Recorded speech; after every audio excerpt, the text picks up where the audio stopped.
என் நெஞ்சில் குடியிருக்கும் திருச்சி பகுதி மக்கள் உங்கள் அனைவருக்கும் என்னுடைய வணக்கம். எல்லாரும் எப்படி இருக்கிறீங்க? காலையில் எல்லாரும் சாப்பிட்டீங்களா? ரொம்ப நேரமா வெயிட் பண்றீங்க போல. இந்த சீக்கிரம் முடிச்சிடுறேன். கேஸ் பிரச்சனையெல்லாம் எப்படி இருக்கு? சரியாயிடுச்சா? சால்வ் ஆயிடுச்சா? கேஸ்லாம் புக் பண்ணீங்கன்னா புக் ஆகுதா? இந்த கேஸ் பிரச்சனையினால எவ்வளவு பிரச்சனைகள், எவ்வளவு டீ கடைகள் மூடிட்டாங்க, எவ்வளவு ஹோட்டல்ஸ் மூடிட்டாங்க, இதனால எவ்வளவு கஷ்டங்கள், எவ்வளவு நஷ்டங்கள்.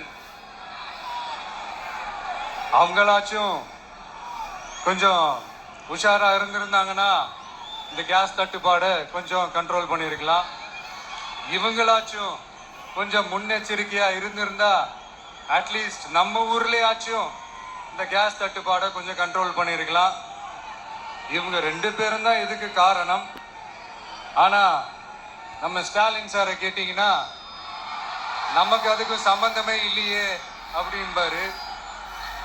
ஆனா அவரு வீட்டுல ஏதாவது ஒரு ரைடுனா, அவரு வீட்டுல ஏதாவது ஒரு பிரச்சனைனா டெல்லிக்கு பறந்து போயிட்டு வருவாரு.